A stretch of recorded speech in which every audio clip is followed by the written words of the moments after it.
but somewhere around there. They never won one, though. Never won one. They got there. They never won one. But a lot of talent. Sylvia Fowles, Simone Augustus, Baton Rouge born and bred girls. So they went to LSU, built up the program. But then it fell on some hard times, and really since 2011, 2012, around there. Sort of fell down, but very proud program. Kim Mulkey is hired down in Baton Rouge. They opened up the checkbook and got her from Baylor. Oh, man, that was a huge deal. And she's a Louisiana girl. She said that's the only job she would ever left Baylor for, was to go back home to Louisiana. So she did it. And in her second season, she's turned it around, got some transfers, which we know in college basketball today, men or women, the transfer portal is key. And you get a couple transfers, you are good instantly. So got Angel Reese from Maryland, DMV girl. Angel Reese, who is this just incredible personality, trash talker, vibrant, just everybody gravitates towards her. So LSU's back in it now for the first time in a long time. I wrote down some quick stats just to, they average 81.8 points per game, so basically 82 points per game. They're 32-2 overall. They lost to South Carolina in the regular season, Tennessee in the SEC tournament. But Tech beat Tennessee, so. Yeah, I forgot about that. So I think the key here is, just from my, I'm not watching all these games night in and night out, but what I understand about LSU is they play inside out through Angel Reese. She's down in the paint, double machine. They average 5 3-pointers, made 3-pointers a game. Tech plays through Elizabeth Kitley, but I think they got a little more range. They shoot 7 3-pointers a game. They make 7 3-pointers a game. I think that's the key. If Tech can shoot, and if they're making outside shots, I think that's how they stick with LSU. I think LSU might be slightly a little more talented, but if Tech can make their outside shots and sort of stick, anytime you're hitting threes in basketball, I think everybody's got a chance, right?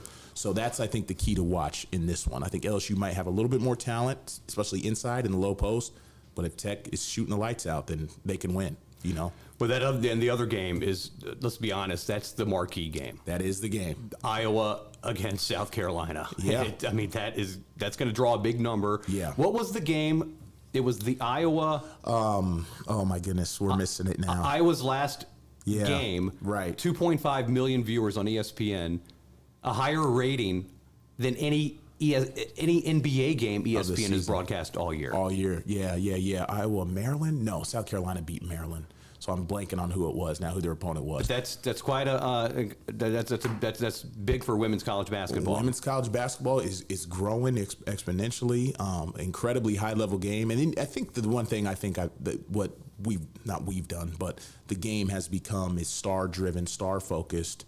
Caitlin Clark is a star. Yes. I heard someone nationally on ESPN say it the other day, and it was a good analogy. We're a highlight culture, right? Instagram, short clips, house of highlights. We see the Steph Currys of the world. I think Steph Curry changed basketball for everyone, men and women. And Caitlin Clark is the woman basketball version of Steph Curry. She's hitting 35-foot 3-pointers, pulling up from anywhere, and you see the highlights, so you're like, who is this? So she's incredibly entertaining. She's fiery. And then Aaliyah Boston for South Carolina is like Shaq down there in the post, so you got the outside player and the inside player who are going to be going at it. I think three-time All-American. Yeah. South Carolina is the number 1 overall seed. Iowa came in as a 2 seed.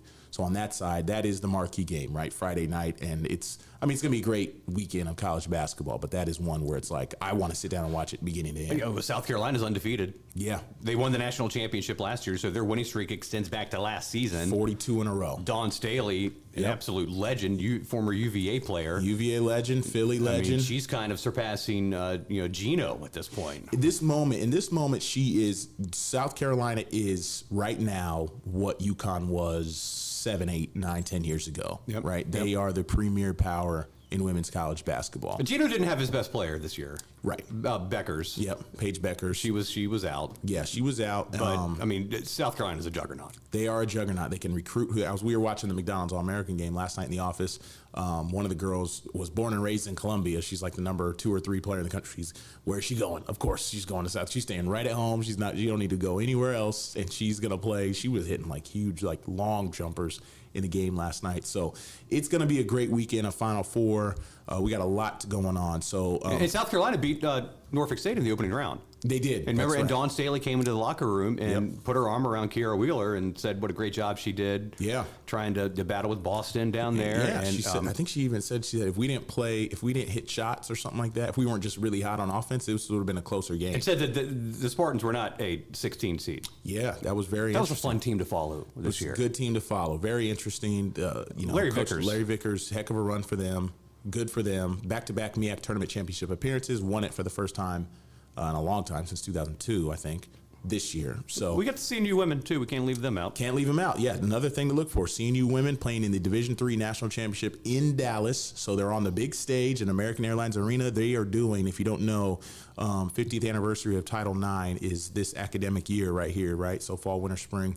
They are doing the Division I, Division II, and Division III women's basketball national championships all in Dallas this weekend. I'm not sure when the D2 one is, but the D3 one is Saturday night. CNU playing Transylvania University. Yeah, both undefeated. Yeah, both.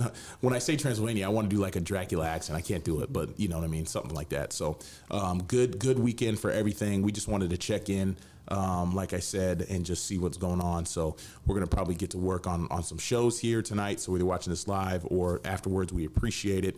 Anything else we wanted to touch on? Anything else? NFL draft coming up next month. That's always exciting. It's where we're kind of in a little changing of the season here. So right. once basketball's over, you flip the script to baseball. Opening day is always the week of the national championship. So yeah.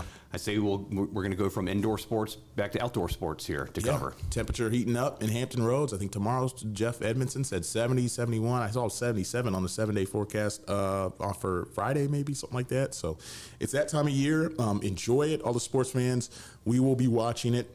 Richmond Raceway, NASCAR Sunday this weekend. A lot going on. Truck Series, Cup Series. Tides have a meeting with the media tomorrow. Media Day Tides. They'll be in from back up from Sarasota. Yeah. They're going to come from Sarasota back up to Norfolk to get things. I think Grayson Rodriguez is still going to pitch. He is. DL Hall is also going to be opening with the Tides this year. They won't be around.